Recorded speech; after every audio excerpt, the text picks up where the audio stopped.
A closely watched bipartisan cybersecurity bill has cleared its first hurdle in Congress. The bill would allow for greater cyber threat sharing between business and government. Chief Washington correspondent Peter Cook is on the Hill with one of the bill's co-authors, Senate Intelligence Committee Chairman Richard Burr, for an exclusive interview. Peter, take it away. Thanks very much, Alex. I am joined by Chairman Burr to talk about this big vote in the Intelligence Committee. Just leaving the committee now, 14-1 in favor of this very closely watched bill. What does that tell you about the chances for this bill to ultimately become law?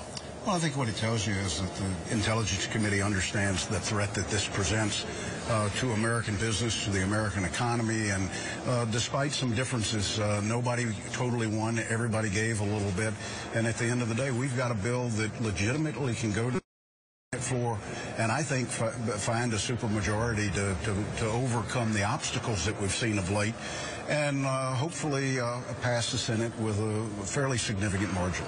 You know as well as I do the battle over this issue the last couple of years. Everyone agrees cybersecurity needs to be strengthened in this country, but the idea of having the business community share threat information with the government and vice versa has been very controversial.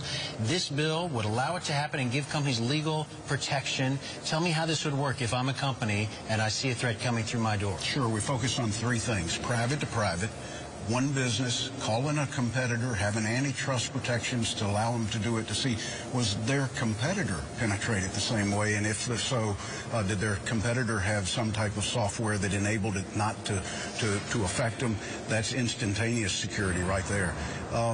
Private to government, to contact the federal government and to notify them that you've been hacked, and you receive liability protection when you do that.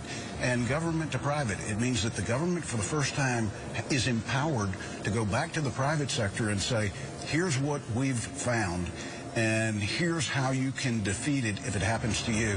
And this all happens in real time.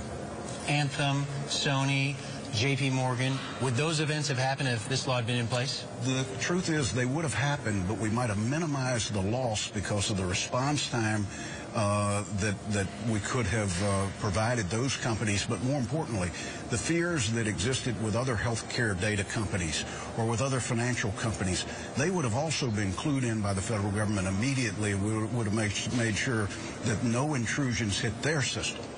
What about the questions from outside groups? Privacy advocates worried about personal information being shared with the government here. What have you done to try and address some of those concerns? And concerns as well about, is the NSA going to get their hands on this information right away? What's the filter there? Well, two things. One, we had 15 amendments on privacy, of which all or part of 12 of them were adopted, accepted by the Vice Chairman and I, not voted by the committee, because we thought they were important enough. We've incorporated on the side of the companies.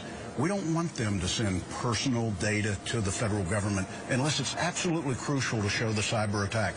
So we bar them from providing that data to the federal government. If it finds its way to the federal government, though, once we distribute it in real time and we realize there's personal information, any company that discovers it has to remove it or minimize it in a way that it can't be shared anywhere else. What about the White House? The president put out his own proposal earlier. You've got a couple other ideas floating around, not only here in the Senate, but over in the House. How consistent is this going to be with what the president's put forward? Is he going to back this at the end of the day? Well, I'm not sure. That's a question that the White House is the only one that can answer. I can only say this, that we thought they were deficient on how voluntarily people would participate. So we expanded some of the opportunities as to how people will receive that liability protection. We think we've got a superior bill. We hope they'll see it that way. But we certainly have a bipartisan initiative that could become law, and I believe the president would sign it. All right. Chairman Richard Burr of North Carolina, Chairman of the Intelligence Committee. A big vote today, 14-1.